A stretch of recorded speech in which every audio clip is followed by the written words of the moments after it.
The pod includes Tech, TCU, Oklahoma State, and Baylor. Let's start with Oklahoma State. We kind of try to switch around the pods whenever we can. Oklahoma State, of course, with the rally to beat Arkansas, and then the craziness in overtime on the road against Tulsa. The game 11 o'clock Saturday. Oklahoma State in the top 15, and they'll play on the road against Tulsa right around the corner. Yeah, I think this should be an okay one for Oklahoma State. I don't know what Tulsa's bringing, but they've got to fix their defense. No Colin Oliver. They got gashed by Arkansas badly. Oklahoma State did really badly. And, Tulsa obviously not going to be Arkansas, but they have to fix that defense. And I don't think it's going to be one of those games where Ollie Gordon's not, a factor until later, but they fell behind by so much early against Arkansas that they kind of went away from him for a bit, and Arkansas did a really good job of shutting him down until the end of the game. So I think this should be a good get back on track game, but I don't think this is going to be a fix all your problems week for them. Yeah, I think Oklahoma State fans who were claiming the disrespect card all offseason have been a little bit quieter as of late because it's not as clear as it was in the offseason when everything was just, on paper.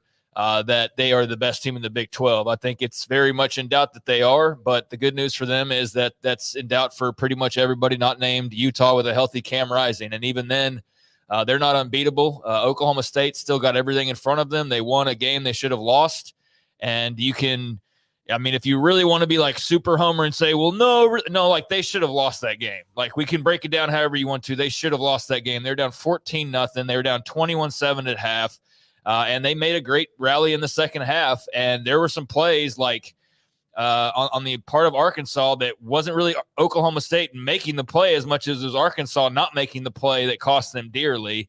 And so I think you're grateful that you got that win. You're grateful that you got that win at home. You're grateful you got a win over an SEC team. And now you move on and you should play a team that will not give you nearly as many problems, but will give you one final good little run before you get into Big 12 play and give you an opportunity to correct some of the things that need to sharpen, like your run game, like your defense. Those two things have not been as good as what you've expected. Colin Oliver getting hurt certainly doesn't help the defensive side of things. So it's all fine. It's just that I think last week was a bit more of a scare.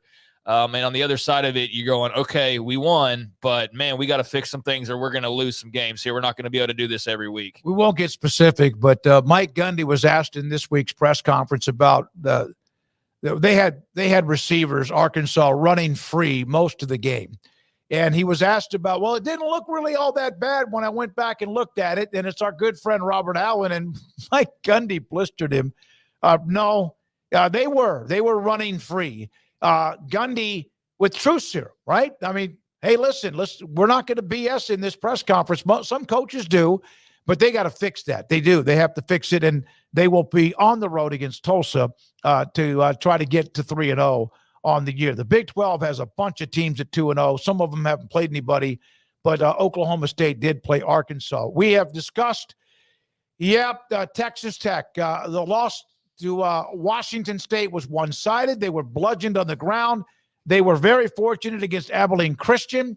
Now Texas Tech will be at home, back at home with a nervous crowd, I would think, with North Texas and Eric Morris, a former Texas Tech receiver, coming to town with what they do at the Mean Green.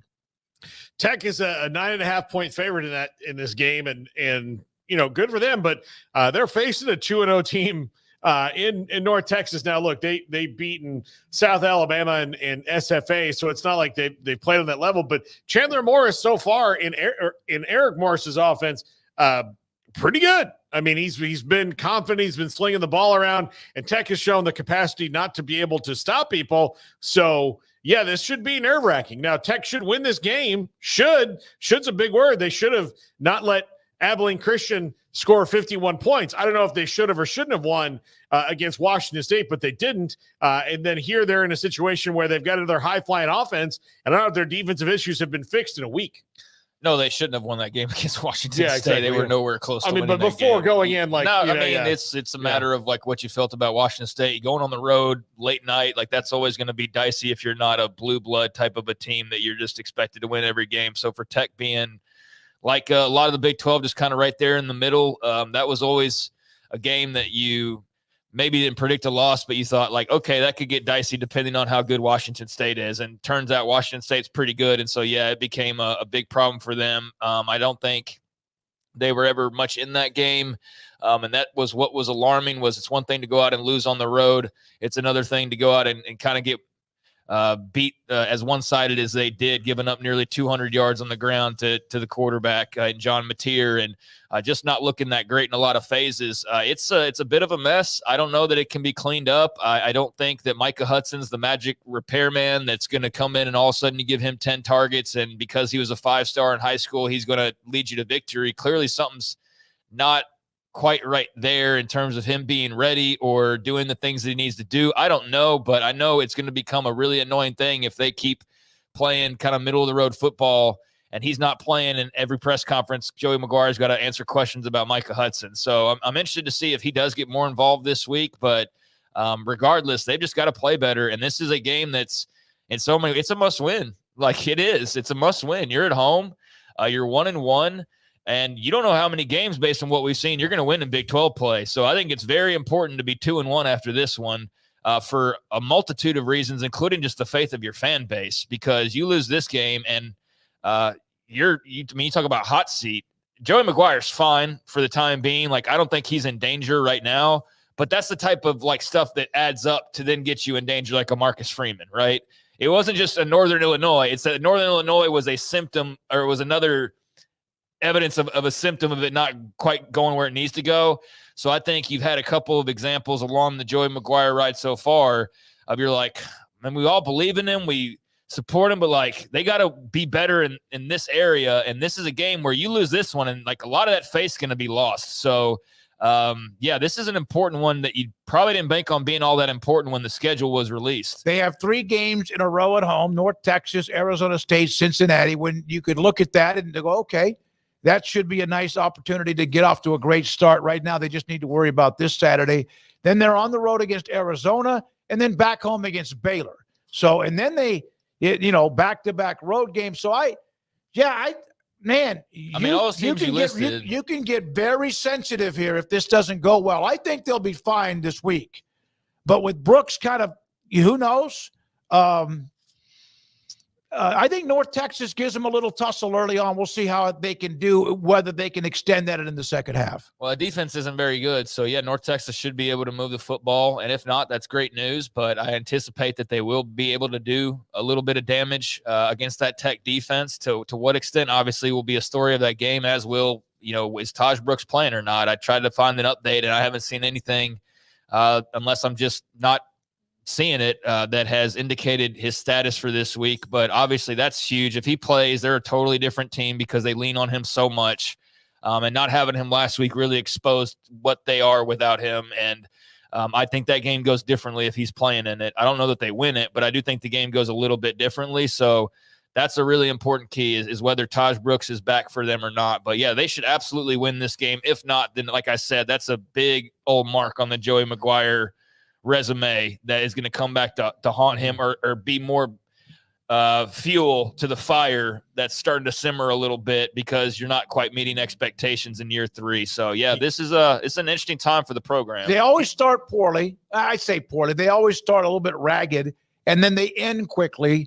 They end very well, but you can dig yourself a hole that you can't dig out at some point at the end of the year if you don't start winning out early. Yeah. And right now it feels that they're in the start winning. If he wants to keep the coaching staff together the way that it is, they've got to start winning. Otherwise, he's not. It's not him as much as it is like Zach Kitley or whatever. It's not him, but they're going to say like, okay, well, you got to make some staff changes because this isn't working, and so that's what the next thing up for Joey is. That's what happened. Then you look around and you've like Aranda have replaced several coordinators, and then eventually you have to look in the mirror. All right, TCU at home against UCF. I guess based on some games that were close or whatever, And that game with Stanford and TCU was such a late game a couple of weeks ago that I kind of wait. No, they did. They came back and they played really well down the stretch to win the game. TCU at 2-0, hosting UCF. We just had Mark Daniels on. They're 2-0. I look forward to this one. I think this is going to be a fun game. Yeah, I think this is the most interesting, maybe tied with the Wildcat, No, Kansas game. State, Arizona is the headline But game. It's the headline. This one's close, though, because you've got two teams that are kind of on similar trajectories here and should be a really good game. I think they're very evenly matched.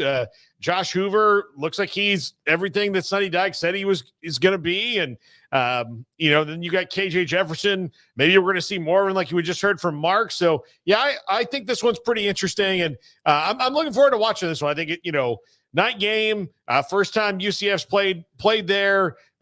Big deal. I know a bunch of UCF fans are going. I think it'll be a good deal.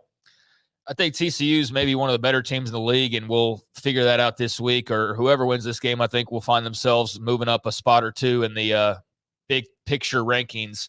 But I do like TCU here. I just think they're a more complete team, and I'm very interested to see how that defense goes against that UCF rushing attack. Look, there's a big key here. Kendall Briles, the offensive coordinator, coached KJ Jefferson to the best football he's played in his college career. So TCU has a pretty keen insight on what KJ Jefferson can do because their OC was hands-on with him for a couple of seasons. And so I think that gives TCU a slight advantage of just having that sort of intel and kind of knowing what he can and cannot do. And plus the tape has shown that these first couple of weeks. So I'm sure that they'll have a great game plan. And I think I like their overall balance, and plus being at home at night, I think is another little inch you give to TCU here. But I mean, who knows if they can't stop the run well enough, or KJ Jefferson goes off inspired by the fact that he's playing in front of his old OC or whatever the case may be. Like, it's not impossible for UCF to go in there and get a win. I do think this is a really intriguing game, though, because they're not two teams we've seen matched up. So it's something new and unique. And given where the Big 12 is right now, I mean, who the hell knows any given Saturday? But I do like TCU here to keep the ball rolling. And I think they're one of the better teams in the league right now, but I don't know how high to place them just yet. All right. After UCF, they have back-to-back games on the road against SMU, who's not quite who we thought, but that's a nice little intense rivalry. Then they play at Kansas, and who knows who they are after the loss they had this past week. And can Jalen Daniels and company get it all back together as one? And then finally, the Baylor Air Force game. We've chewed on this quite a bit since Monday. Obviously, Air Force with, as even Taylor McCarg said, a very young, raw team. Baylor has a handful of guys that were a part of that ass kicking when they lost in Fort Worth in like minus 20-degree temperatures. Baylor at home in that game. Look forward to it. I look forward to the pageantry, the atmosphere of this weekend, but it appears as if Baylor should be fine if they don't start off with three and out, punt, that kind of thing, which they've been known to do in the last year and a half.